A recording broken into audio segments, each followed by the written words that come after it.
Welcome to Big Conversations by Ordinary People. Clifford, Thank you for having me. thank you for honoring the invite.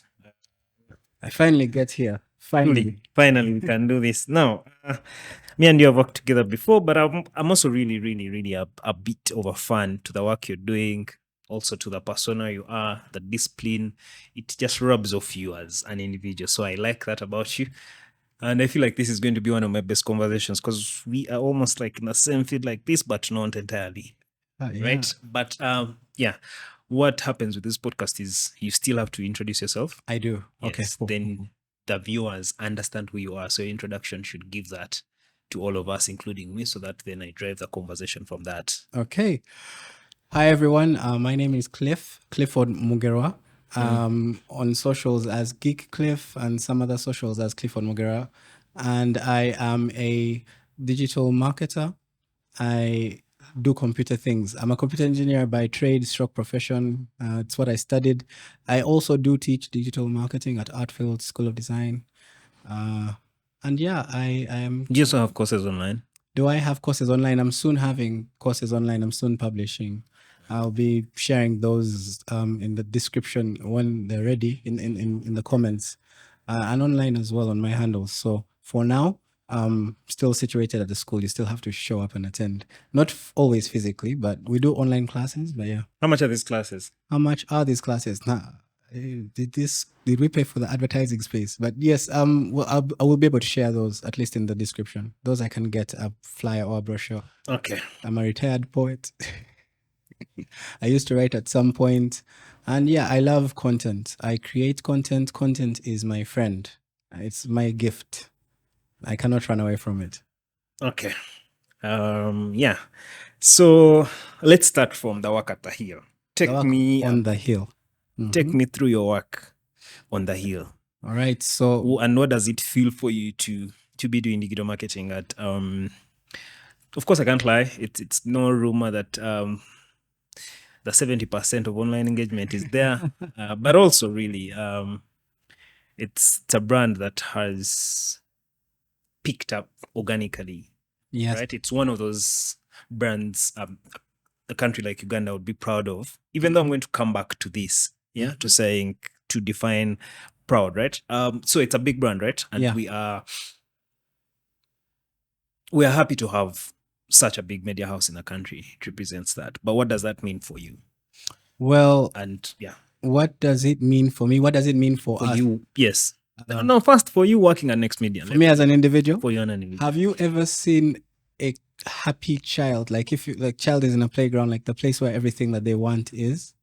Yes. So for me as a geek, tech enthusiast, communications fan, as a person who likes to play around with content, it's the best place to be. You're with people who drive conversation, can help you, or you can create content with, and then you have these massive platforms where people are really engaging with your content.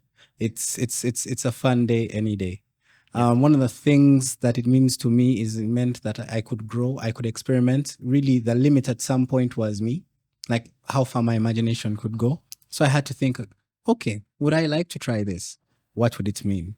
Would I like to try this? What would it mean? There was a time, I don't know if pulling out this example very early please. is interesting, but one of the things I loved the most was the level of experimentation. When COVID hit and we were released from the pandemic, from the lockdown shortly after the pandemic was dying down, there was the surge in TikTok. And then there was the whole, okay, we're here in the digital marketing profession. Brands are starting to get onto TikTok one at a time, but we don't know what to do there. And well, TikTok is still this thing we don't fully understand. Yeah. We as consumers are understanding it from a consumer point of view. And then a media house also has to always inform. We need a presence everywhere. So I'm there playing with TikTok and I'm like, I think we can do something with TikTok. I create TikTok accounts as an experiment. You know, like I said, guys, this is off the books. We're just trying this out. They're like, please go at it. I try this, it works out. I try this, it does not work out. I try that, it doesn't work out. I tried the next thing. I uploaded a few videos. I think the video that brought our first TikTok account, which is the Next Media account, to about 10K following in 2 months, was an old video from, of course, a very famous interview.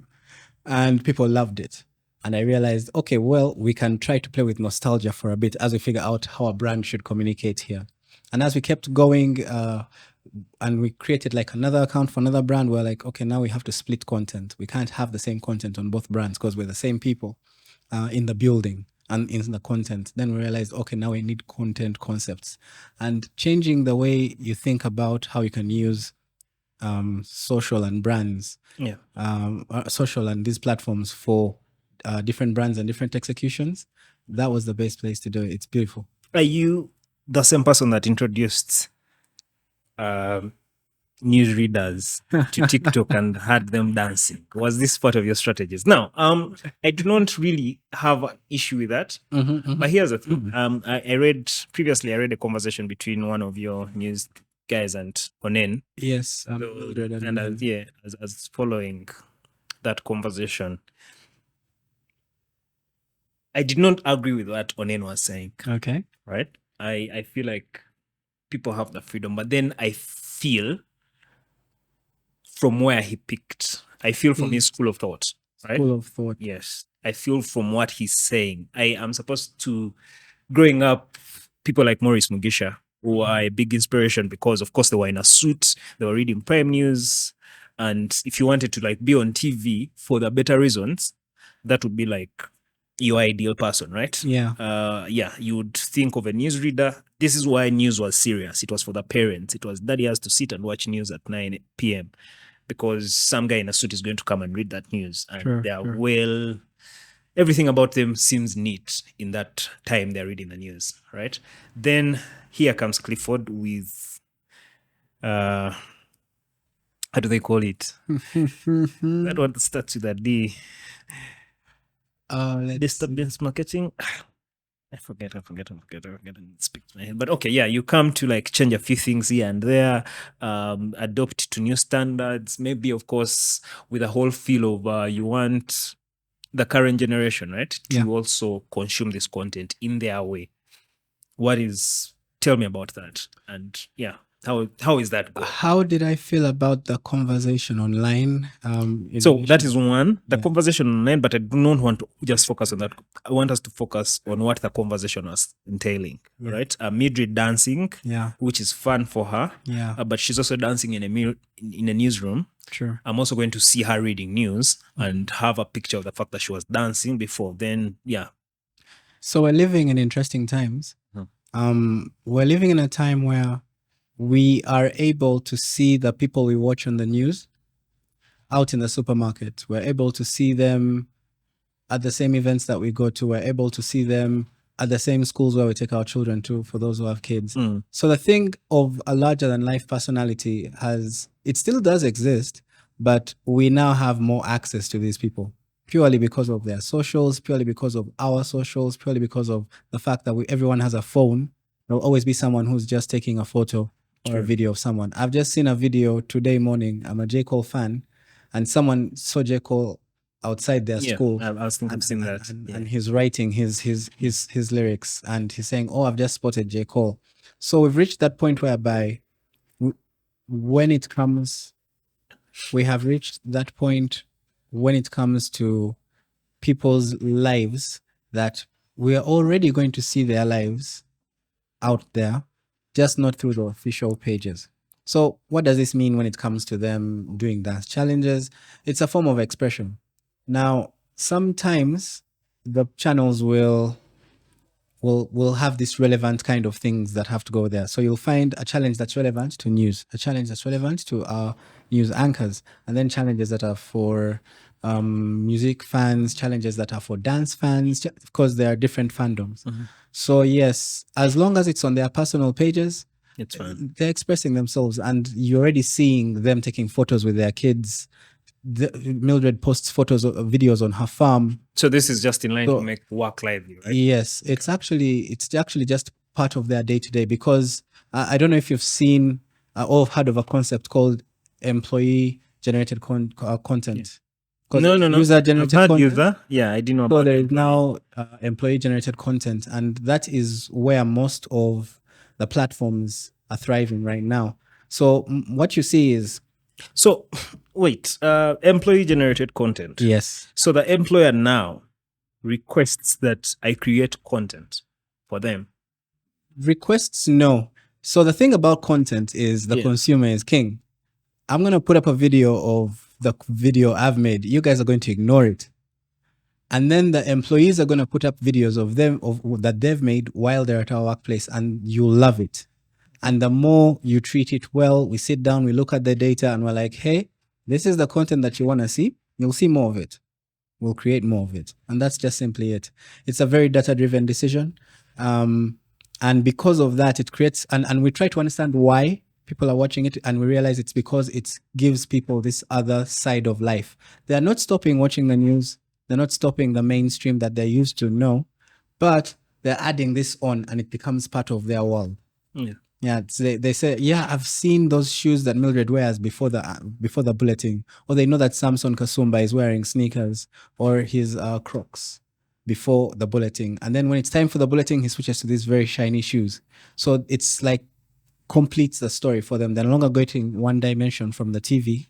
They're getting another dimension from social, and it just makes it a more complete, right? Yeah. Sure. And they connect as these are people. They're no longer just characters on a screen, and that's actually an advantage in our books. I see. In a world where everything is really automated now, that's a big plus, right? Yeah. It brings the human side to me. When I look at that, I'm like, okay, this is still just another person like I am.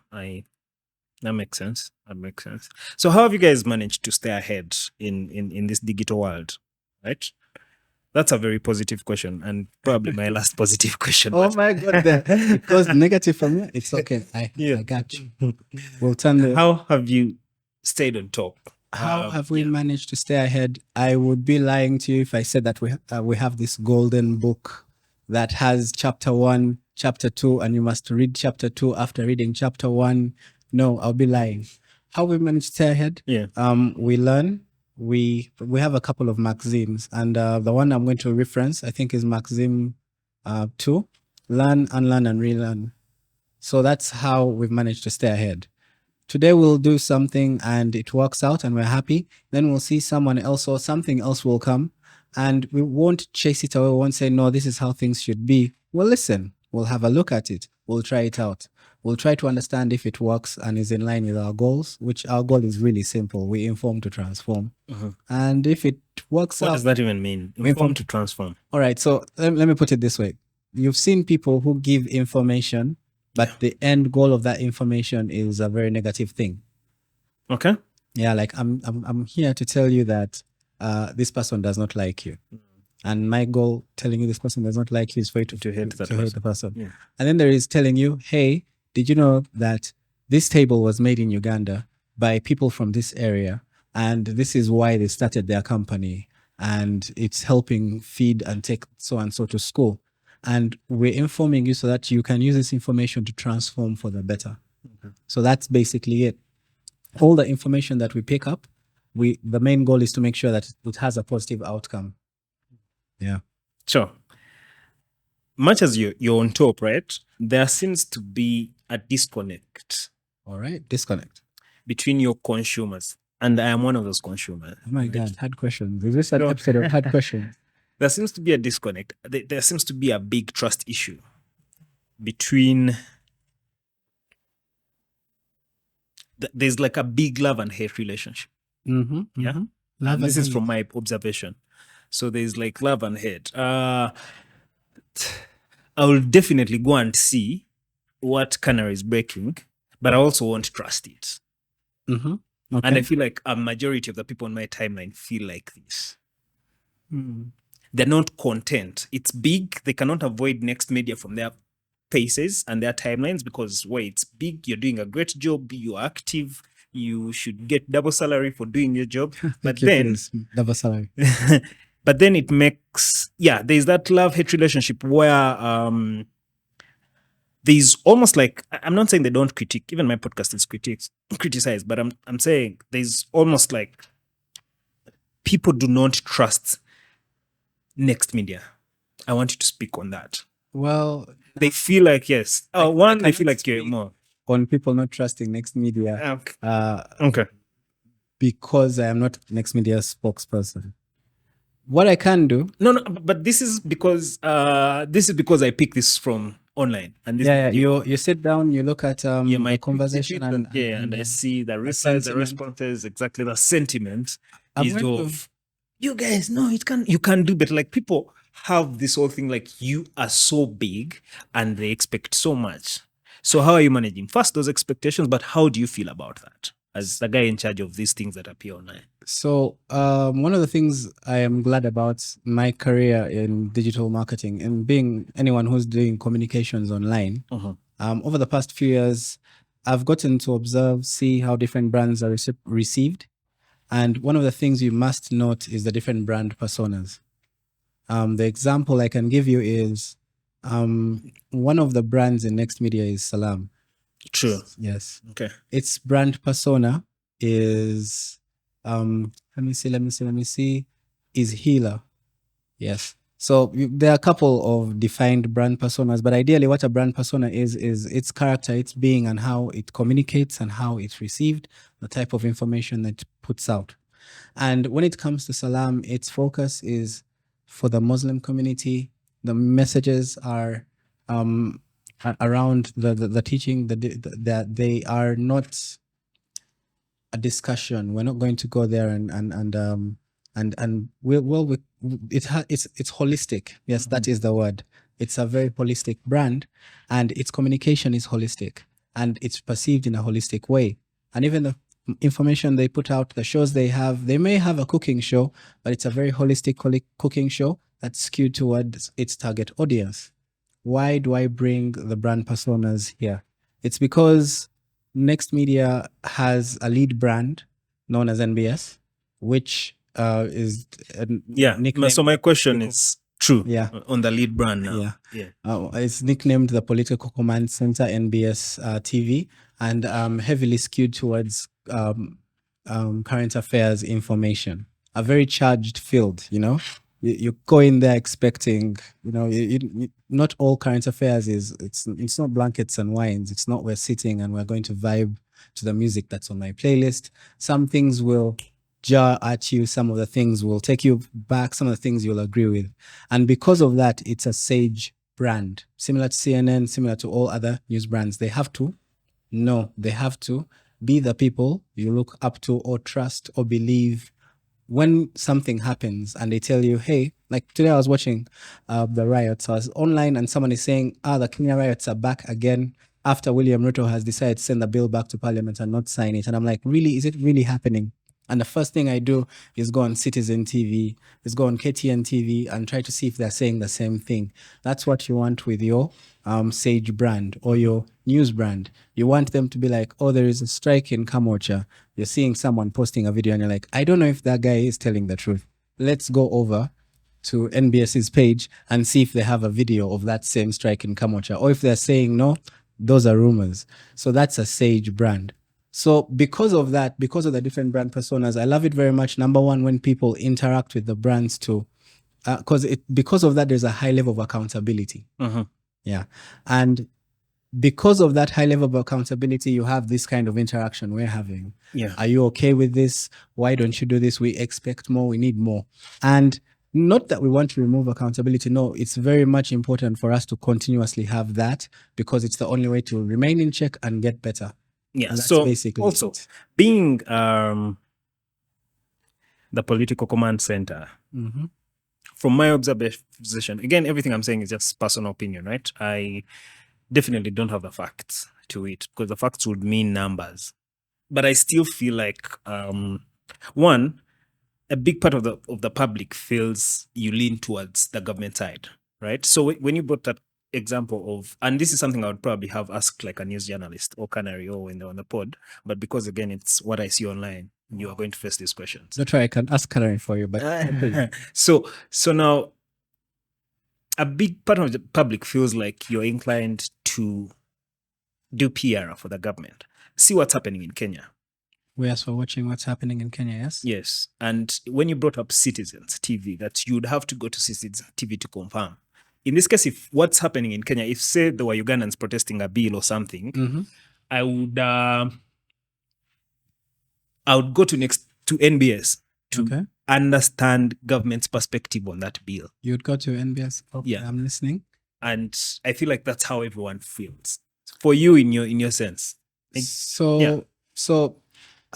can answer with numbers. Okay. Thankfully. So number one, I would not say that that's the general sentiment, or rather the total sentiment. Okay. Why? Because of where we're measuring from. So you're looking at the people online, and that's fine. Mostly Twitter. It's very easy to X. it's very easy to measure that. You sit down, you look at X, and you are able to measure that. Right now, I believe that there are between 600 to 800,000 Ugandans on X. And that's a good thing.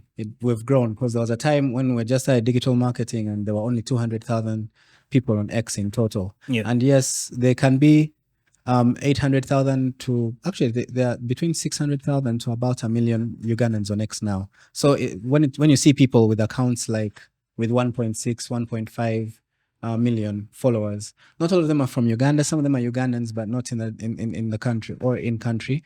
And yeah, you can follow someone in a different country. Mm-hmm. So just looking at those numbers lets you know the actual number of the actual population that you're looking at, and how the conversations happen on this platform. So between 600,000 to 1 million Ugandans on X, and from that demographic, we're looking at 70% of them believing in this sentiment.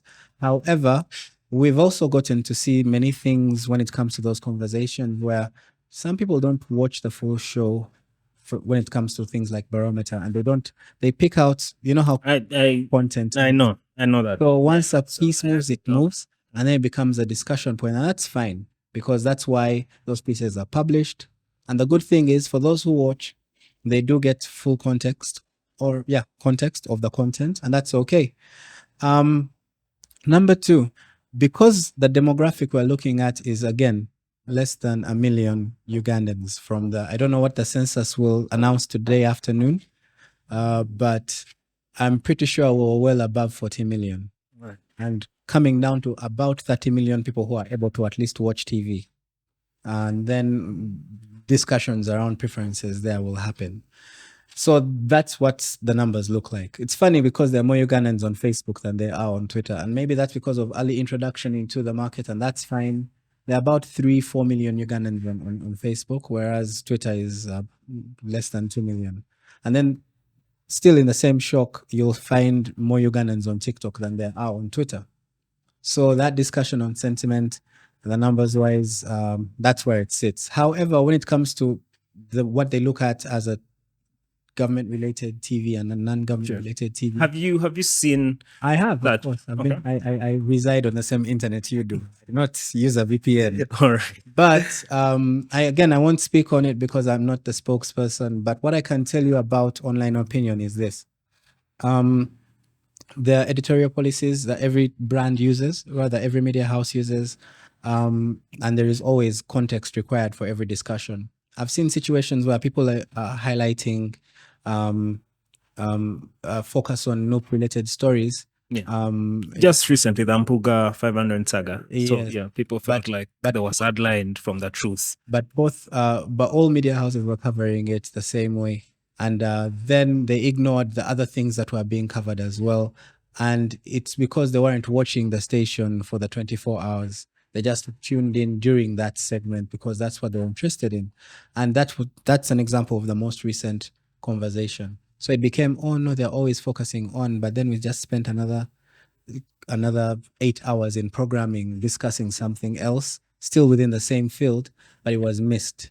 Not because of marketing, but purely because of public interest.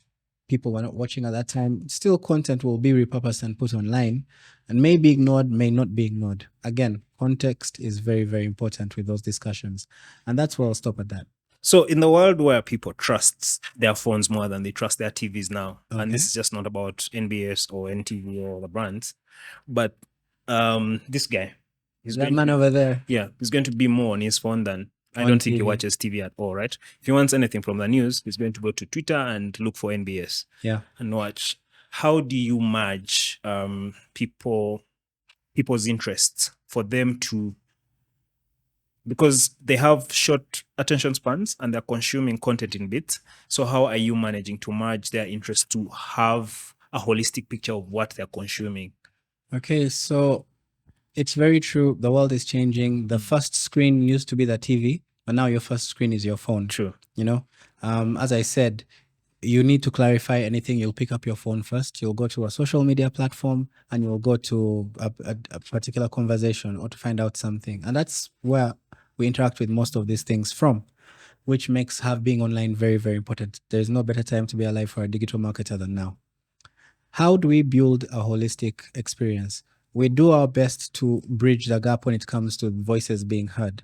Back then, voices being heard meant our reporter comes to the field or someone visits the station and features on a show. But now you have the comment section, you have lives, you have all this direct interaction, whereby we're hoping that one day we'll reach that point where we're having a show that's I'm thinking of semi-permeable membrane, where you're not able to walk into the studio, but imagine a barometer or a front line whereby Mpoga is able to read your comment and respond in real time. Think about that level of intimacy with the audience. And we say this. And you're doing this with the Twitter Spaces? We're doing that with the Twitter Spaces, yes. But you see, every platform has its special features that enable you to engage at a certain level. And so, yes, YouTube Live has been around for a very long time, but the Twitter Space makes you feel like you're in the same room, And Facebook had rooms at some point. The thing failed, and then we also stopped using Facebook heavily as a country. But then Twitter Spaces give you this thing of anyone can ask for the mic and anyone can speak. Once they raise their hand, once they obey the laws of the space, depending on what kind of space it is, you can interact with anyone from any time zone. You don't need to install anything new. You don't need to, right from there where you are. So it's been a beautiful experience playing with technology that way to build this wholesome conversation. For some of the shows, we used to have Twitter Spaces whereby we noticed that shows like talk shows that about lifestyle, let's say No Filter, the show, we noticed that we come on set, we have our opinions, our producer has a direction to follow. But then we notice in the comments when we post the videos, people are disagreeing or agreeing. We're like, you know what? Let's talk about this after the show airs. So now we have the people who are on set in the Twitter space and the audience members who are like, you know what? I disagree. Men actually do not find women who are more intimidating. Here's what I think. And now we're having a social conversation and it's a wholesome experience. Of course, it will vary because this type of conversation is a bit relaxed. And then some of them require research. Yeah. Some of them require, you need to know your information. And then others are just for expressing and sharing. So different tricks, different platforms, different ways of executing. Interesting. Yeah. A TikTok Live can do so much more for you to meet the people or to see the places. And then a Twitter Space can do more for you to be heard. So there's just different ways to play with the different technologies. And it's been fun. It's been fun. One of the things, again, we go back to the challenges. We go back to the ways of trying to get people to engage with us. Some of them, we want them to do a few things. Some of them, they want us to do a few things, It's like, we've gone beyond that, play me this song on a next radio post, It's now... imagine one day you tune into Next Radio and you're having a listening party for the new album of Joshua Baraka. That's the level of experience with social that we're at. Interesting. Now, do you know about negative bias? Do we know about? I know? You. I do. As someone as a statistician, I do know about negative bias. No. Do you? Not do you? I feel like, and I could be wrong. So, one, I have observed individual brands. Yes. But who also double as employees at Next Media consistently try and use negative bias to grow their brands. I do not know if this is also engineered by you in the back end. So it's quite now normal that if the public says I believe in God, Samson Kasumba is going to say no, Satan is the ideal thing. Right? Yeah. It could be a personal thing, and if it's a personal thing, you skip it. But I feel like it's almost like a media thing.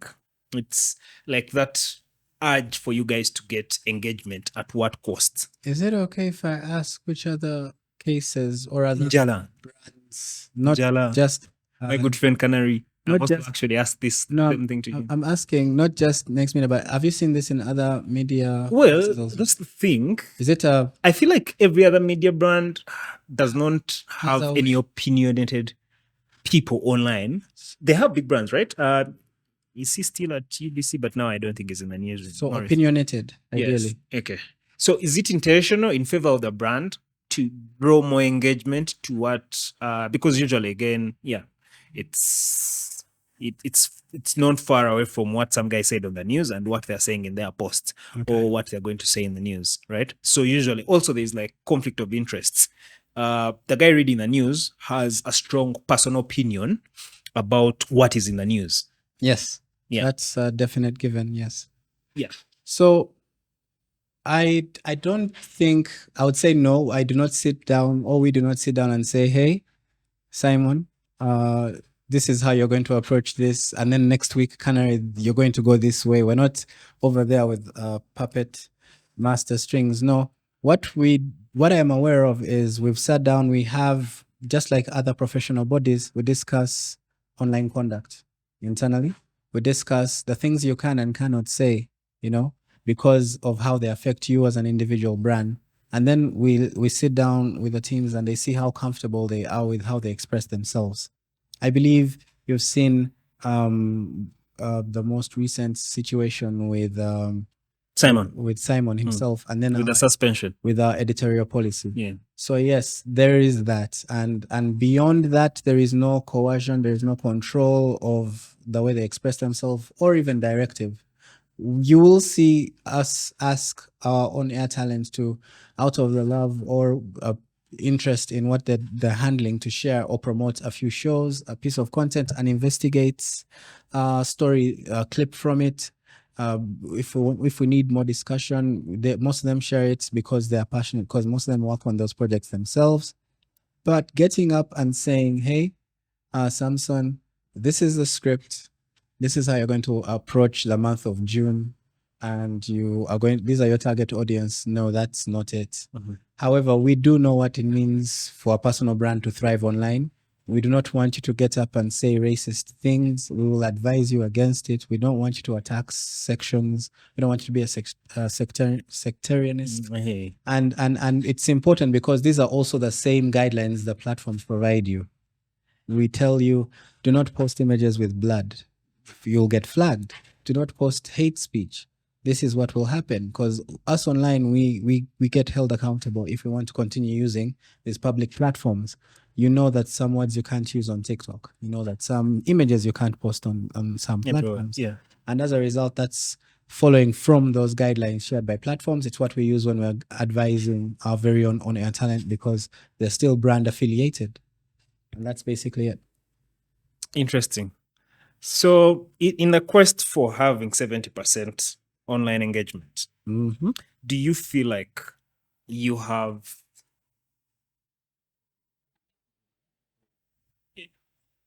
there's this need to just jump into everything trending, or is there a sieve? There is need to observe everything. There's need to watch everything. There's need to be aware of and be informed about. And then the sieve that you're asking about is our brand ethos, our brand guidelines, our brand persona, and that's the sieve. If something is not factual, we will not put it up. You will see us wait. You'll see us tell you what we are sure of. You'll see people online break the news way quicker. Maybe they may be on ground, that's true, but we will not be able to trust that person and say, yeah, you know what, we saw him, he was standing next to the crime scene, he must know all the details. We will have to cross-check, because once we put it out there, we have to stand by what we've put out. So our sieve becomes our brand persona, our brand guidelines. That's our sieve. So we will observe everything, and then we'll sieve it using that. Where do you have the biggest consumption in Uganda? Is it in the central? I don't know the current Ipsos numbers, because not Ipsos, but there are two sets of research. The current research numbers, it depends on the brand, again, because NBS. NBS's consumption is... Or generally, I think you should be in position to know. To know general. Yeah, for Next Media, for all the brands, that there are more people in Kampala. But it's definite, it's Kampala, which is like the central region, because internet users are in Kampala. Central region and a lot of upcountry areas as well. Because you will notice where people consume media from. There's a part in marketing called trade marketing. And you will go to a hotel and you will see which channels are tuned on. If you go to a hotel in Bale, if you go to a hotel in Fort Porto, if you go to a hotel in Masaka, in Bara, and this will also help you see consumer habits, because when you leave a certain room and this was on screen and you go to your room, you'll probably turn to that screen, you know? So consumption is, we assume it's high in Central because of maybe language used on some shows. No, it's actually high across. Some regions are higher than others, of course. I'll have to consult the data. The good thing is it's out there even right now. So yeah, without just the fact, so that was just to lead to a question. Yeah.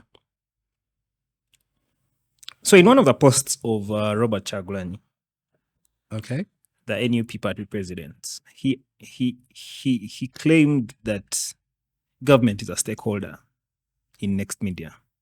Okay. So many people feel like that. But now, I want you to explain how you manage expectations of all the stakeholders. These are the advertisers, us the viewers, and the owners. How you asking me to speak on behalf of Next Media? No.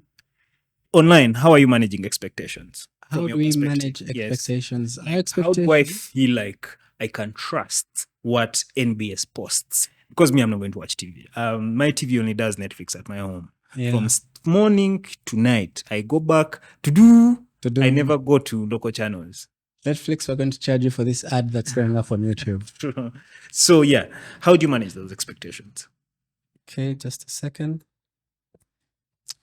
How do we manage those expectations? I don't want to say that those are the expectations. I believe there are some things that are required of us. It's a requirement. We are required to communicate a certain way, and all we have to do is continue communicating that way, irrespective of who will be president at that time. You get? Okay. Irrespective of go away from the politics, right? Yeah. At that time. Not just even away from the politics. Say, pasta shows. Pasta shows. I'll give you, actually, that's a very interesting example you've used right there. I'll give you the example of pasta shows. I'll give you the example of the ads, for example. Clients. Some clients will come and tell you, hey, this product right here, it helps increase your lifespan. True. You know? Exactly. When it comes to that. This product helps you increase your lifespan. They come, they have money, they've given us to post this, or they've given us to feature on a show. We are going to have to do our due diligence. Why? Because we, again, are held at a certain level where we must know. Okay. We must be sure. We are supposed to be an authority. Granted, sometimes people will bypass, sometimes things will be unclear, sometimes things may not be known. You've seen during COVID how there was so much misinformation moving around that sometimes you do not know who was lying to you. Is it your aunt telling you that these plants work? Or is it the medicine that they're publishing on TV? I took a while before I looked at COVIDX. You know, there are so many things that you can never be sure of. But what I can tell you is this. When it comes to such things, we have to go back to the brand. We have to go back to, like, do we know this thing? Brand guideline, right? Yeah. And that's because when a story goes out and it's not factual, let's talk about what happens then. Things are not pretty for the people involved in telling this story. You've seen brands put out apologies for misinforming people. Yeah, but I've also seen you delete posts. Yes, we have deleted posts upon new information. New information, okay. Yes. Okay. It's very important to be able to go back. Remember you said the learn, relearn, unlearn. Yes, learn, relearn, unlearn. And again, by the time we get to put something out, it's very important. And I advise you as an individual, by the time you get to put something out, the internet is forever. Are you sure you want to have this online for prolonged periods of time? Because once you put it out there, it becomes so many things. A bot picks it up, makes us an artwork. I take a screenshot, I share it with 200 people. They have it backed up on their cloud as a JPEG or a thumbnail. This image is still going, and I deleted it in 30 seconds. So are you sure you want this to be on the internet forever? It's no longer about how we feel. It's about, like, do you want this to be out? Are you sure? You're not going to go back on your decision. So as a brand like that, you have to sit down, even if it's not a news brand, even if it's you weighing in on an opinion between two artists, and you go very hard on what you're sure of. Let's say about Davido's wedding, and you're like, no, I know that lady, she used to study at our school, and she used to do this when she was studying there. And you're wrong, but you are so convicted that you are right, and you put it out. And now here we are, we now all know the truth. You're going to delete your post, right? We advise you to be very sure before you post that thing you think you're sure about. And that's where we sit. So interesting. Now, in advertisers, so one of the reasons this podcast has no advertisers, right, is because of something you've mentioned. So the guys that want to give podcasts money and advertise, when you look at, say, Kasuku's show, YouTube thing, he has everyone there. The guy selling men enlargement creams and whatnot. So, because again, for us, we didn't have the manpower and to have the quality control and knowing who is what, just not selling our souls to the devil, because the devil is always going to be the highest bidder. We decided, let's not have this ads. In that way, we'll see. We're still coming up with a plan on what we can do in the future. Having ads. Are you trying to say that's the same thing with you guys now? You are selective on who advertises, or if I come with my money, you will advertise my stuff? So we're still governed by a set of laws. And it's because of those set of laws that we cannot freely, that govern how we communicate and what we communicate and what we put out there. And then because of the type of industry that we're in, there are other set of laws that apply to us more than they would apply to a blogger. For example, UCC holds us accountable for some music that you can blast on your podcast. Okay. UCC will come and say, hey, NBS, take that down. No, you're not supposed to do that. But on your blog, it's fine because it's a form of expression. It falls within your laws. It's fine. Whoever subscribed to your podcast is 18 and above or something like that. And because of those existing laws, that is where we sit. We know very well when it comes to products and UNBS standards telling us that this should not be advertised to this, or to some products cannot claim to have some benefits. They should not, some health benefits, because then they would be lying. So those laws apply to so many of the people when they're doing advertising for their products. And it's what we use, because we get called out in relation to that. If it goes up, you'll get a phone call from UCC or UNBS and saying, hey, that product that you're advertising has not even yet been approved in Uganda, for example. Its license is not yet there. So no, don't do that. And that's what we have to do, our due diligence on our end. It's not just about the money. Right. And that's convincing enough. Yeah, now, you don't want to be in that spot, my friend. You make, in your strategy, as the DMO, do you make employees influencers, and how are you handling influencers? This is a really broad question. I want to learn from it. How in general have you handled digital influencers? And also, are your employees, because most of them stand out as individual brands, are they also brand influencers? Or is this just a requirement? If you work for my place, you have to send shout outs. I'm going to answer that as generally as possible. So number one, it's an interesting time to be alive again. Yeah. You can become a brand without your employer brand carrying you. True. It's a beautiful thing to see, especially because of the ease of access, that the technology has gotten to that point whereby your phone, its quality is enough to rival a Black Magic camera or a Lumix like what we're using or what I've seen in studios. And what does this mean? It means that you can create the type of content people need to see, and you can have a voice of your own, and you can drive a conversation, and you can do more. You have a platform. So when it comes to strategies in comms, you always want two things. You always have a desired goal you want to achieve. And then it just becomes a discussion of what what pathways are you going to define to get to that score? The pathway could be mainstream media. It could be my owned platforms, my website, my page, my blog, blogs that others write, and they can write a story about you. However, it would be remiss for you to sit down and ignore the platforms that you work with. And you can engage them. You can have an influencer program like some workplaces do. You can have a separate product. You can engage with them as external bodies. It depends on how you want to approach it. You sit down and say, this is the best strategy for communication. Some of these things, it's easier when the people are directly involved with the product, because as they're busy talking about their daily lives, they'll talk about it as well.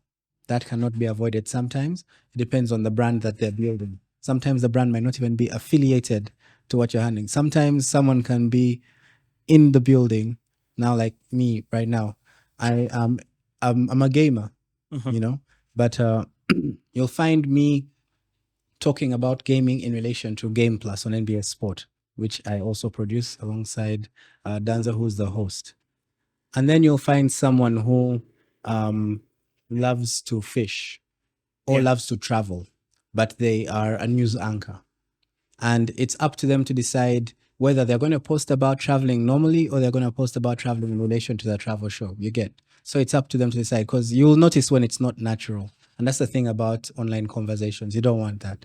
So that's the way I would answer that generally. When it comes to how we operate with it, we have an influencer program. You heard of Next Wowsy. It's a platform. You can sign up. You won't stop your employees from signing up. That's one. Two, there are times when people can approach, or rather when on a strategy end, we are looking at a client's execution and we know the people who could directly execute that thing to a desired level. And we approach them as an employer and we're like, hey, this person, you would be the best fit to push this product or to push this brand. And they have a conversation with the client, and the client is like, we're comfortable with it or we're not comfortable. We're looking for something else. And then they also work as influencers in that capacity. So it's not always brand, because we also do have a lot of clients that we service. And you've seen, for example, our brand names on different brand product content as well. Yeah. From Uncle Mark with the tiles ad, it's not like he has to do politics, but he's also online with his morning switch show as well. So it's more from a communication strategy standpoint. What do you want to achieve? Okay. Just highlight for me the influencer program, Wowsy. Wowsy. And how it works. So Next Wowsy, ideally, I'm going to make a few references to other platforms and then allude. So first off, Wowsy as a partnership, Wowsy as a platform is an online platform where you can sign up to get an influencer gig. You've heard of gig plugs.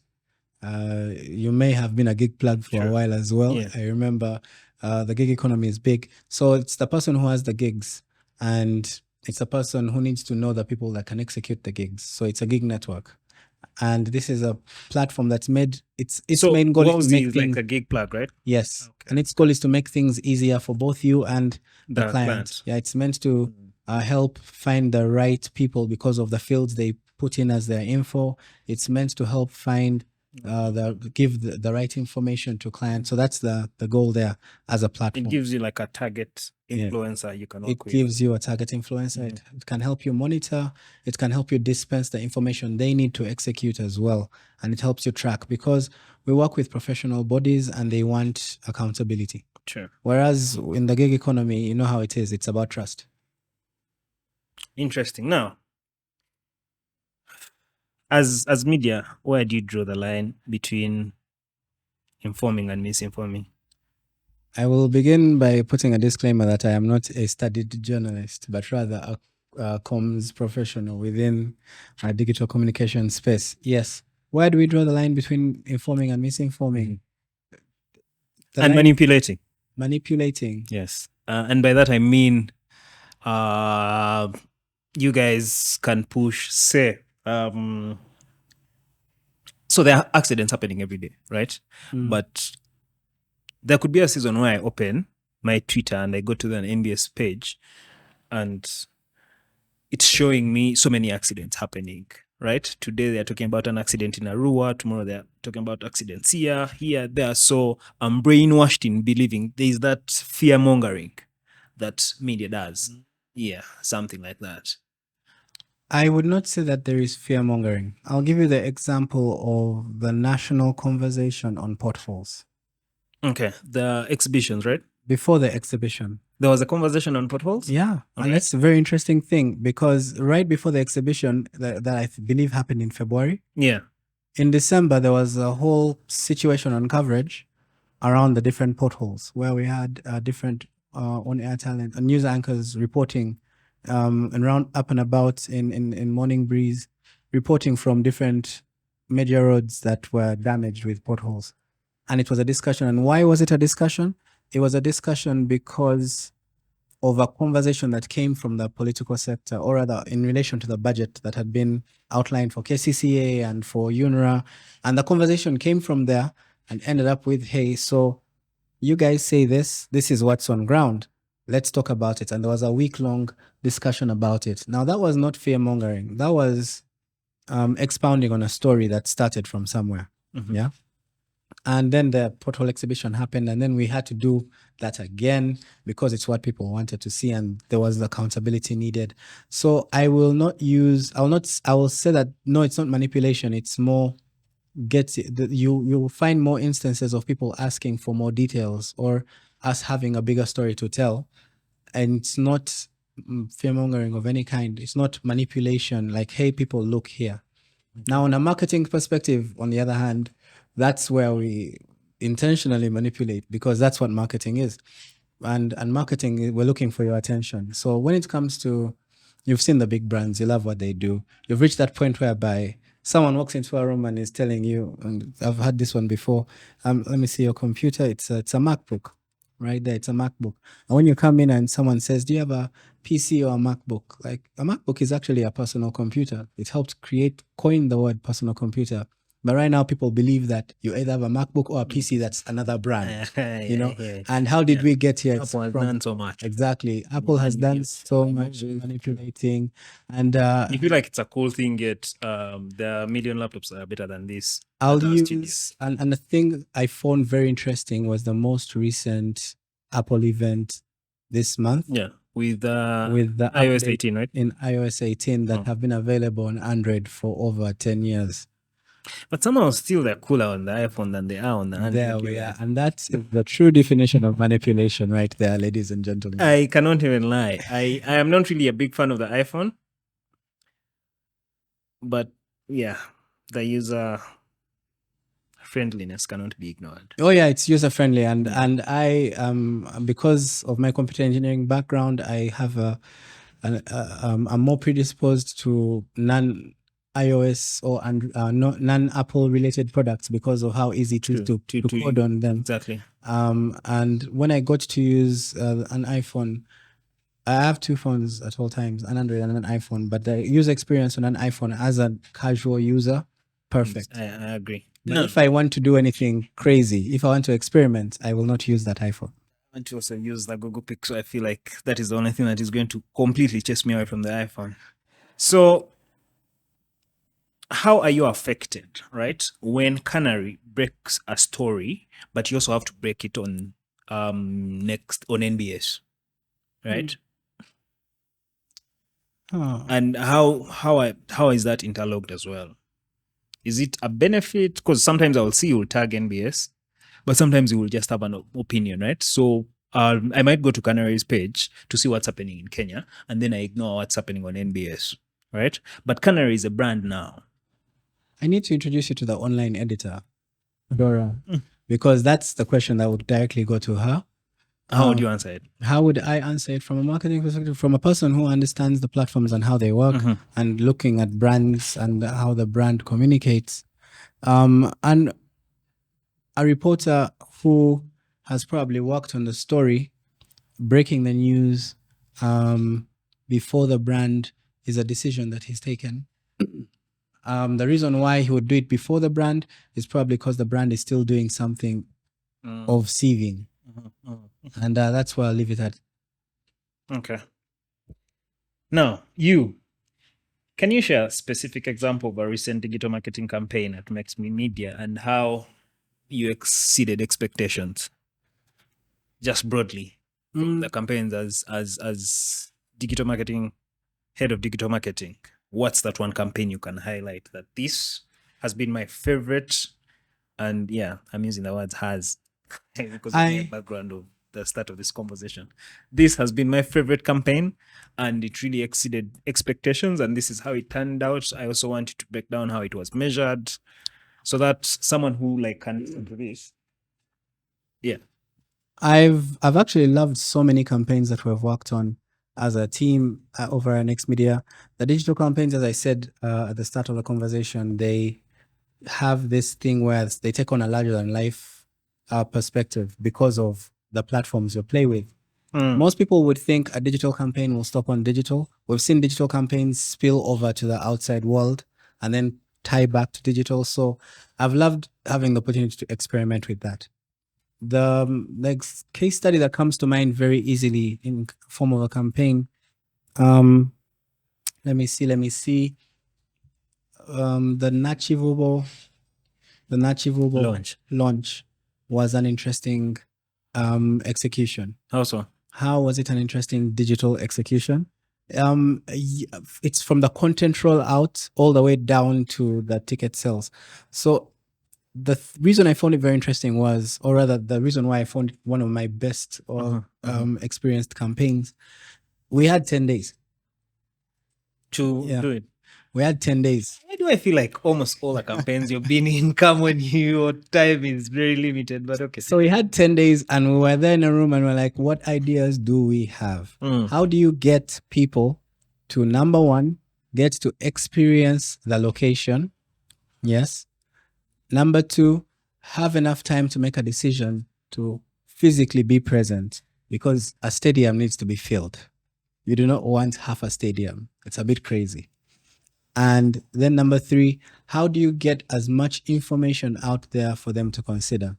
So how that was done was increase levels of access to decision-making content, diversify the decision-making content, and then last but not least, increase access to ticket sales. So how was that because of the big monolith that Next Media is, it you had a QR code on every screen at some point, and you had this continuous push of a presenter mentioning this thing, and you just had the code up there and you could scan it and you could measure how many people have scanned your code and how many people have gone to the site. And then you could also look at how many people have actually done a purchase or downloaded the app, because it was Next Ticket's app. And in 10 days, we were able to see up to 14,000 people scanning this code. Yeah. Up to 14,000 people scanning. And those were big numbers. This is people who are interested in sports. This is people who are interested in the facility. And the thing is, the facility had so much to offer. So how do you not choke people with this information? You tier the information. So yes, we had the broadcast team go on ground. We had shows from there. It was beautiful to watch. You had one of the shows is set up in the boxing ring, and the other show is set up down at the basketball court for a different brand. Like you have Sanyuka over here, and you have NBS Sport over there, and then you have the news being read from a point where you can actually see the seats and the actual field. So now you're having this bleed into experience. So people are getting to, I've never been there, but now I can see what it looks like kind of feeling and what it has to offer. And then you have the amount of information being created for digital, for social, being tiered. You have the artists, you have the different sports things, you have you're having a basketball match, you're having a volleyball match, you're having 2 football matches, you're having the lifestyle of the people around the football matches, you're having the training sessions of the teams that are going to play that day, that have just come from off season and they're now just refreshing for this friendly match. And then you're having this rolling out. And day 1 we're doing this, day 2 we're doing this, day 3 we're doing this. So it was a systematic rollout of information that was done really beautifully across multiple platforms. You have influencers going there and organically posting their content. And then what does it lead to? It leads to the final day. The final day, of course, broadcast is on from beginning to end. And that stream is also being carried on to digital for the people who can't make it, because we know not everyone can physically make it. Sure. To such a grand opening. You have the people abroad. And then you have this comment section on YouTube going wild, the comment section on Twitter, because it was streamed live on Twitter, YouTube, Facebook as well. And you're having people dive into the experience. So this maximum reach, I would say, because we had a total reach of about 12 million people online on these platforms that I've mentioned that we could measure using tools. And that's reach on the between the moment we began using the hashtag to the final day itself. This is without looking at the comments and the conversations. This is without because it helped people see this larger than life thing. And it was a larger than life thing. I'm pretty sure every day very big things happen in Uganda. Yeah. But getting to a point whereby I'm going to opt in and watch, unless it's a riot in Kenya that you can easily, my God, what's happening there? But why am I watching all these artists perform if I just love reading books?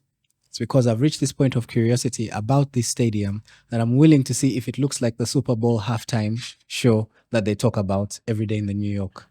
In foreign media. Did we pull it off? Let's go see. You can actually still go and see the video and see if we pulled it off or not. I think we did a decent job. Congratulations, Ham and team. I also think you did a good job. Well done on that. Quick one. What internet do you use to stream when you go outdoor? Do you guys have special internet? I have been failing with answering. I cannot answer that direct question because I'm not the CTO. I actually do not know. I know we use multiple service providers. But you just use random internet like a supplier, or for TV is it a dedication? There is always dedicated. You can Google this and look up online, but you'll always see the backpacks that they're carrying, and they have labels. You'll see something like LiveView. I believe most of the broadcasters in Uganda use those backpacks for streaming, but it depends on, again, the conditions, because for things like the UB40 featuring Ali Campbell concert, we had direct fiber connection at Kololo, so and it worked out very well with the stream. Yes, it did. And then for things like breaking news in the field, there's been an accident and you need to get a camera there and you need to have a live link. There is that unit that's on the back of whichever reporter. You'll always see someone carrying a backpack, usually a small, thin. I've seen backpack, and it's a technology that's published everywhere. You'll be able to read up about it. All you just have to know is the brand name. Okay, well done. That was I was just stealing something from you. I need to introduce that to my studio. But no, 15 brands under one umbrella. Yeah. Right? Different content strategies. How are you tailoring content for all of them, for it to be, first of all, convincing to the consumers, and also not be redundant and almost the same thing? One of the biggest things you have to do in this process is, the good thing is the content tailoring doesn't sit entirely on me. You see, these brands are content brands to start with. You see, unlike when it comes to some clients, like let's say it's a fast moving good, like let's say it's a phone. You have to create content about the phone, around the phone, towards the phone. But when it's a brand that is a content brand, like we have TV shows that appeal to our target audience. It's it's content that people are already ingesting, they're already consuming. So the next step becomes, how do you make the brand come alive to them? That's the content direction you take. Other than the content they're already picking from what's happening on TV. Because they're going to watch the show, the clips from the show are going to be put out, and then they'll interact with those clips, and then they'll put their comments, or they'll post it somewhere. If it's funny, they'll cut out and make a meme of it. They'll go ahead and they'll do all that, and that's okay. And then you'll have a situation whereby you have the people who they're looking at in this content every day. Now, how do you get to a point whereby they're interacting with this brand away from just the shows? Then you'll have the activations, because that's where you asked earlier about the different fields where the CMO would play. You have activations on ground whereby, hey, your favorite presenters are going to be in your area tomorrow. Maybe it's about entertainment and they'll be singing and dancing along. Maybe they'll be having a sit down with you. Like, just imagine Kagwanjala sitting down with the LC1, or like having you guys ask him questions on a public platform, or even just at a physical location, like at a border stage, So it becomes, you start diversifying the strategies on what you want to achieve, how you want to engage. And usually you have seasons. Sometimes you have new members and you need to introduce them to the public. Sometimes you have new products. Like we have new products, 3 new shows on Sanyuka TV. Best believe we're going to find a way to push those shows beyond what you'll just see when you tune in, and that's where our content will lie. I like the fact that they are actually also really content-based shows, TV, brands, almost all of them. Yeah, there are some that are not content based, and you'll see some of them now, like Nextcom, Next Communications is not content based, but it handles content for all the brands and client brands. So, what kind of content will you find on Nextcom brands? You'll find, yes, thought leadership content. You'll find the content like Next Conversations that we're having with the different bodies we're partnering with, like Uganda Advertisers Association, Uganda Marketers Association, which I am also a member, like PR, like PROW, Association of Uganda.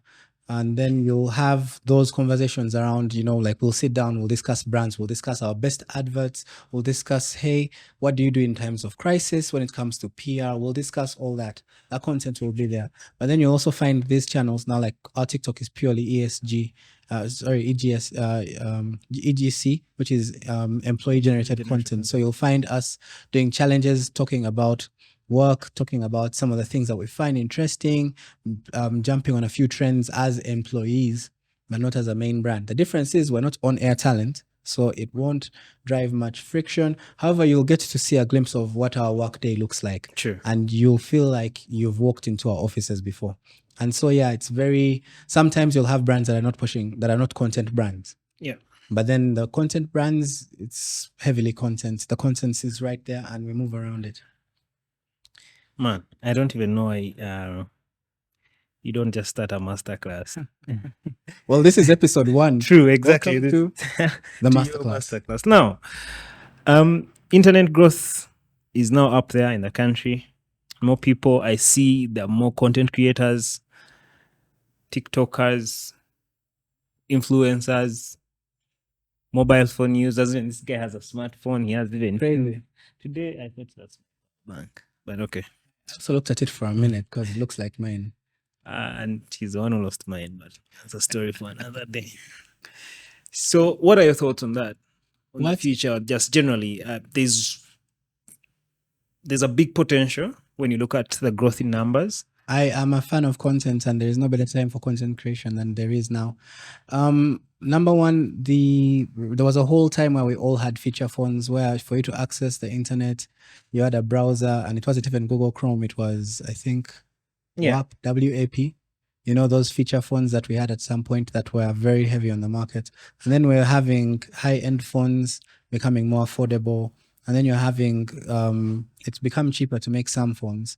So you're having features being put onto phones that enable anyone to access some platforms. That's why you have a larger population playing with TikTok at this point in time. It does not take much. And it's getting to that point whereby everyone is a content creator. Everyone can create content that they like. There was a time Ugandans were just content consumers on TikTok. Sure. Throughout the whole COVID period, we're just watching. You'd find very few videos from Uganda. So many videos. But now it's too much. But now you can actually have a sneak peek at what's going on in Fort Portal, and you've not been to Fort Portal.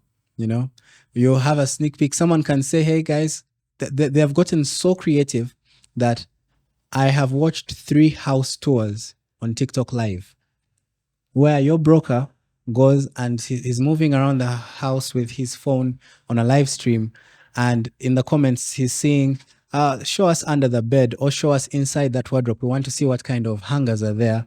And he'll turn and say, okay, you've asked about the hangers, and he's saying this room is going for this much. Who is ready to purchase now? It's at this discount only for the time being of this live. So people are getting creative, and I'm looking forward to how far we'll go with this new advent of people who are comfortable creating content, who are comfortable consuming content and interacting online to do most of the things that they used to do physically. So yeah, it's a beautiful time to be alive. What I predict that we're going to get more and more comfortable and more creative. I think that you can see the editing styles that we use now versus the editing from like overseas. Over there, people are making TikToks using Premiere Pro, my guy. They're editing their videos for TikTok using Premiere. Yeah, and for us, we're still, I'm not saying camera and okay. I see so that. we will get better skill-wise. We also know, by the way, that so you see podcasting. Yeah.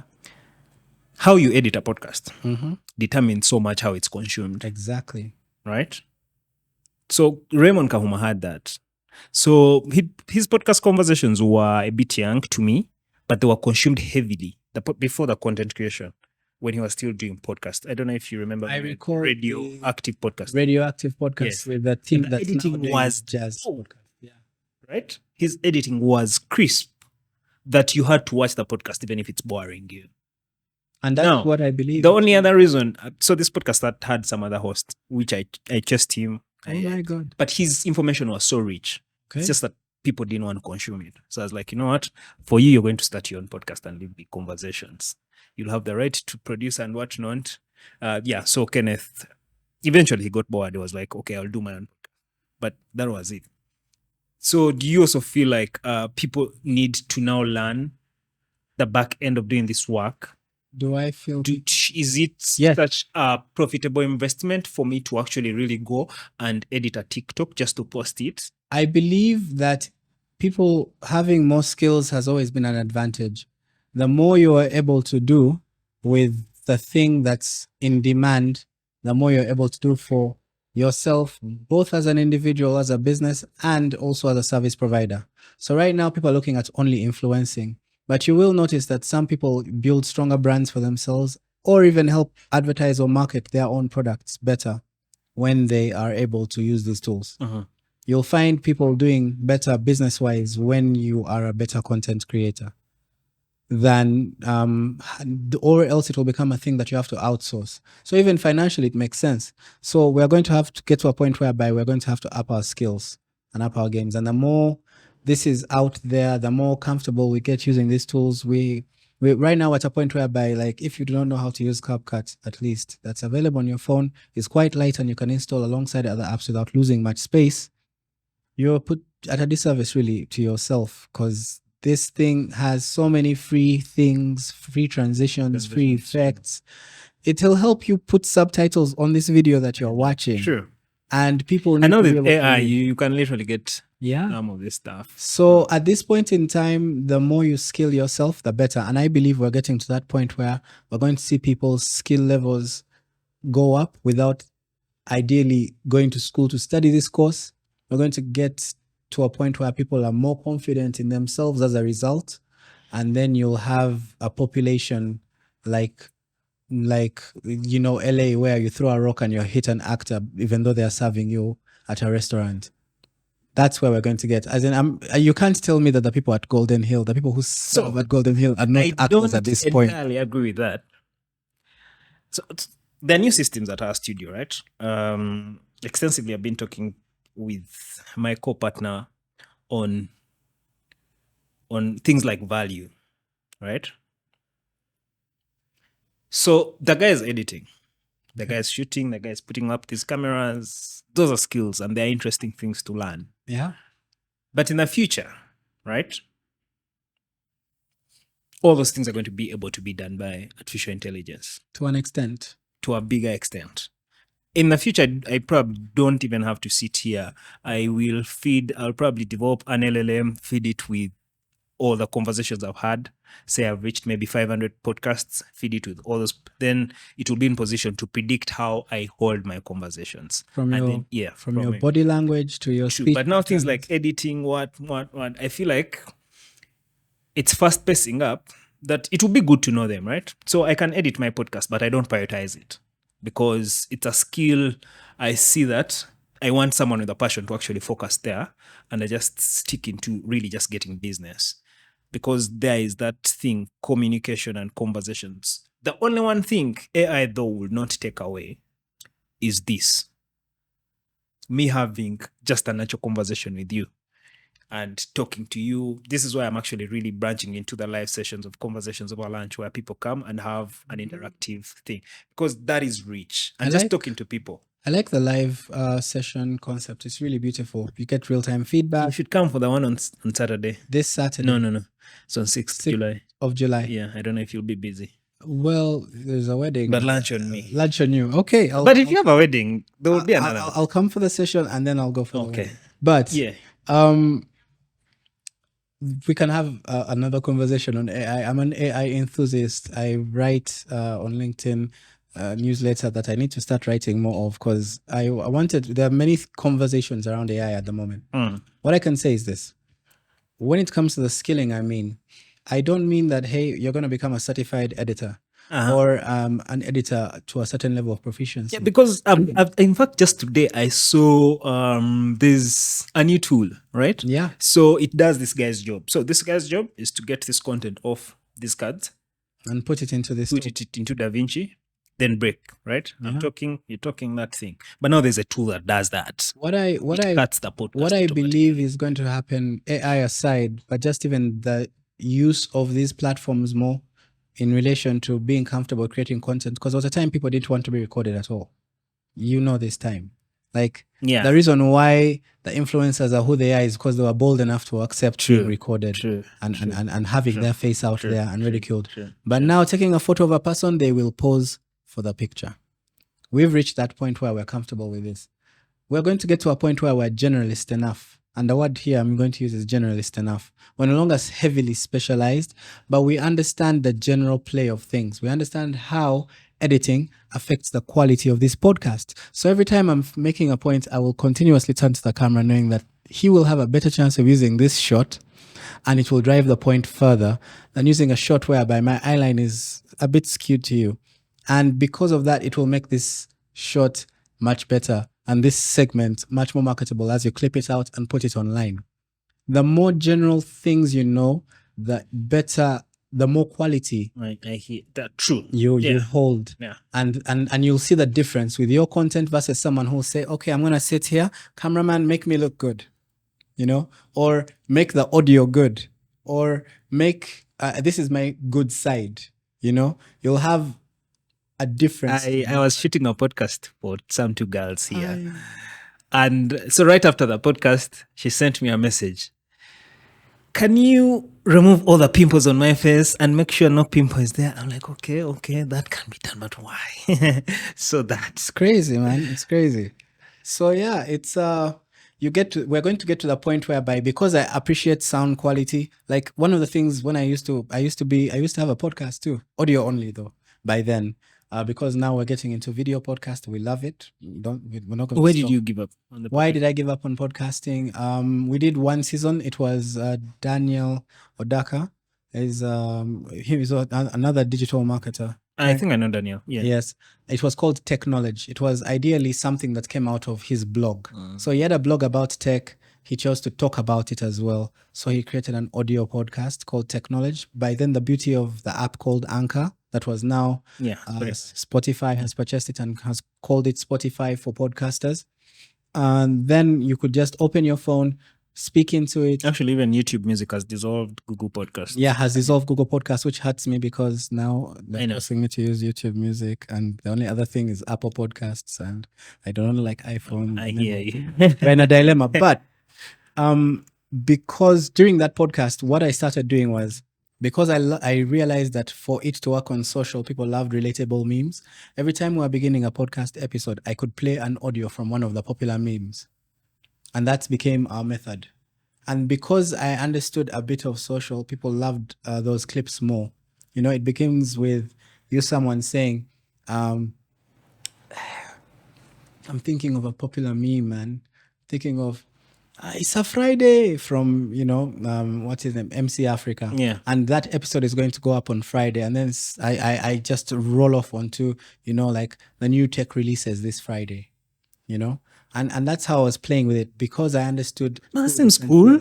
It seems cool, huh? Yeah. We should get back to it. Daniel, come on, man. Let's get back to technology. Cool. But I might even steal it and sell it. No, please go ahead. Go ahead. For us, it was a gimmick. Yeah. That we were using. It's a hook in content creation. I see, like starting like hook. Yeah. Yeah, but that hook came out of the general understanding of how different things work together, and the more that's going to happen more now that we are getting more comfortable with using these different tools. Because at this point in time, I don't want to go out and say, hey, this is the best tool for you to use, because no, it might not be. There are so many tools. But what is the principle you're trying to get at? Does your thing have a hook? Do you have good lighting? Do you have good storytelling? Are you layering this so that as I'm listening to him, I'm getting from the point where he's coming from, and now the ending makes sense? Or am I just going to jump on that end and be like, man, I don't agree with him anyway? You know, that lady is right to, want her pimples removed. But no, what you are trying to tell us is that's not the editing process. It takes away from the authenticity. That's where we came from with this conversation before we got to the final thing. So, yeah. Okay. What's your vision for digital marketing in Uganda in the future? How do you imagine it? How do you imagine this space? I would love. Do you feel like it's going to be paying enough to paying you enough, like say, like a coder in Silicon Valley? Like a coder in Silicon Valley. Wow. Or working for Silicon Valley startup. You just asked me how much I earn in front of. Okay. No, that's not it. But what do I think digital marketing in Uganda can be? Yeah. And what would you advise those pursuing that, right? Yeah. Yeah. Number one, the advice to people pursuing is get started, read up. There is a lot of information everywhere, and experiment as much as possible. Those three things have been golden for me. I studied on the University of YouTube. I don't know if TikTok tutorials will help you, but for me, YouTube was the guy, and I find a few of those on TikTok every now and then. I always read, I always try, I always test, and I always measure. That's the simple rule for digital. But how I think, what I would love to see us do more of in Uganda, I would love us to understand the platforms better, work with the platforms. You know that these platforms have creator programs. You know, it's crazy that we don't sign up. Like, you'll ask how many influencers are signed up to these different creator programs. And it's to their disadvantage when they are not signed up because of the benefits of the creator program. The platform has recognized that it needs creators. Yeah. It's created special features for them, and you're not using those. You're playing with everyone else. I would love us to do more ad buying. Why? Because advertising is still in its rawest form the same marketing thing that existed when flyers were the only material, when billboards were the only thing, when radios were the only thing, when TVs were the only thing. Even with digital, advertising and marketing still remains the same. We want attention. We want people to buy at the end of the day. We want people to subscribe at the end of the day. So do the things that need to be done for you to get there. If it means buying ads, you will have to buy those ads, and you will realize effective online ads, say Google ads. So I was reading a report last year. Google was saying if you run an ad today, it's going to be mostly effective in 6 months. Yeah, and that's from behavioral patterns. That's from, they know how their video consumers operate. But it's very hard, right? It's so I've very been trying expensive. to explain that to, say, the owner of this building. Yeah. That, look here, if you do digital ads, you have to really be up for it and give it the time it deserves. Yes. But then they don't, because I remember one day I had put one of these apartments, a video of highlighting apartments. It's like, okay, let's boost on Instagram. So the next 3 days he called me, but we have not got any bookings. I'm like, 6 months. We shall value and measure that in 6 months. But it's very hard, right?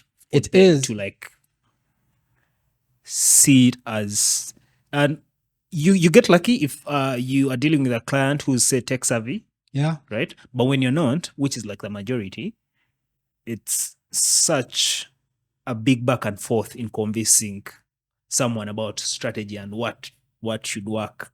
So for me, usually I'm lucky, right? This guy is going to be, some guy is going to recommend me to this guy. Yeah. So even if they have their doubts, they'll bank on the fact that where this guy is coming from, some things have worked. True. So let me just swallow and worship him and just let it go. But for new existing clients, that there's always that pushback battle, right? Instagram, what? This. Right now we're at a point in the market where the market is not fully, or is starting to accept and understand things around how digital marketing works. And it's funny because there was just a survey that was done, and most of the brands are doing content marketing, believing it's the heaviest decision maker. It's the heaviest top of mind creator for a while. Yeah. But let me give you an example. Facebook is the biggest platform in Uganda, or has the biggest subscribers in Uganda because of when people started subscribing. And that's a good thing. But if I tell you that there are 2 million, 2.5, 4 million people on Facebook. And Facebook puts out its report saying, without paid advertising, only 6% of your followers will be able to see your posts. So if I have 500,000 followers, only 6% will be able to see those posts without advertising. And then it goes on to say, hey, with advertising, this is how many people you'll reach. You tell me if the owner of the platform, because you don't own these platforms, is telling you this is how much I'm giving access to your content. This is genuinely how he's designed it. That's how these platforms operate. Understand the platforms that you are operating with. When you explain this much, you say, hey, Facebook's rules are these. And then it becomes a conversation of how best you can communicate this to the client and how best you can manage their expectations and say, hey, this is a fact. For us to get this, this is the minimum we can do. And without that, it's being lucky. We can't do this consistently. Today it will be a video from an influencer that will help us get this far. That's when you apply tactics. But they have their limit again. It will still be 6%, and you'll have to pray that your call to action is strong enough to force people to share so that it breaks beyond the 6% bubble. So you have to understand your platforms. TikTok will tell you, we don't like heavily political charged content. Yeah. We prefer more humanitarian content and entertainment content. And therefore, you go and post your heavy opinions on politics. They will perform poorly. The algorithm is what you're fighting. So it's very important to know where you're advertising. If it's your website, well, now that's a different discussion. It's a search engine discussion, and you need to do what search engine requires. And that's what will help. People need to understand. I would love for the next few years, Ugandan businesses to accept and understand how the platforms operate enough to be comfortable with spending on those platforms, because it's not just spending on the people anymore. It's spending on the platforms. Some people have been successful with their ads, and they have an industry like Kenya. And the reason why big tech sits there, you're always asking, why is TikTok in Kenya? Why is Facebook in Kenya? It's because some people have made it their full career to help people buy YouTube ads, to buy TikTok ads, to buy Facebook ads. What does this mean? It means it's an actual viable market for money to move. And I need to increase my knowledge on how best these ads can work. And then you'll get your value for money. So the more you do that, the better the industry will. Yeah, that makes sense. So away from all this, as we're concluding, tell me about you minus your work. About me, who are you minus the computer engineer, the digital marketer? What are your values? What is like your mantra in life? What are those things that you treasure so much? Deep question. Give me like a quote on something that bounces back in your mind. That's interesting, because right now, the time this is happening, I've recently come up with a new mantra. But what am I, or who am I? I value very deep conversations. I value very deep connections with people. I love quality time, so I spend a lot of time with people. I love to travel. I'm very curious about knowledge. So I'm always reading. I love to know things. It's important to know things. I'll find out for a thing about, like, if you want to know about a thing, I can help you find out. Like, that's just how much I love to know things. So if you're curious about Formula One, I will do a deep dive on Formula One and read up about it, and, give you all the information and break it for you, and even do an analysis for you, because you need to know about Formula One. I used to write. I still do. I'll get back to writing, people. I love creating content, as I said. So I'll always be filming something. I hope to retire into becoming a documentary filmmaker. So like, even when I'm 60, I'll be making a documentary about a thing, hopefully. And I love music a lot. We'll get to keeps you going. It keeps me going. Music keeps you going. And I love movies a lot. As I said, I'm in the content thing. So if you want, I think it forces you. So I never used to be a movie guy until the whole studio thing comes in, and I'd be like, have to invest in content. So I have to watch movies to understand drone shots, to also see camera movement and see what makes this movie really good. So then the passion came. Of course, also the dialogue, right? Then you have to fall in love with everything. But the one thing that ties all this together for me is I love telling stories. I love the story of the thing, which is why I love the deep conversations, which is why I love the content and the different ways that you can tell stories. At my very core, I'm a storyteller. I've done playwright scripts for, plays, with church, of course, but plays. I've acted in a few plays as well. So as long as we're able to tell a story, as long as we can tell the story of this microphone and why it's this way, or that watch and why it's that way, as long as there's a story to be told, that's me at the core. I'll tell the story. We share so many things. Like this company's tagline is "Only humans tell stories," and I also believe that's the only power the computer will not steal away from anyone. You'll have to tell your story in your own way. I am so glad that we get to tell the story of things on episode 178. I will have you again more and more. So the last question, and we close this so that you get to your phone. I feel like you're needed somewhere. Yeah, it's a bit crazy over there. I've eaten in 2, now we're going to 30. What legacy are you trying to leave behind? What legacy am I trying to leave behind? Yeah, if your director yelled cut God, what would you be proud of the most? What would I be proud of? Ooh, yeah, but those are like almost two different questions. Yes. Deep. The legacy I would like to leave, I would love to leave people who've been impacted enough to tell positive stories or tell stories that cause positive change. I would love very much for people's stories to be heard and seen. So I will probably play in the media space for a while. I would very much love for you to hear what was going through the mind of the person who made that mat, or how the person felt when they saw you buy that fruit, or when they were carving that chair, who is the first person that sat on it, and what does this mean to you?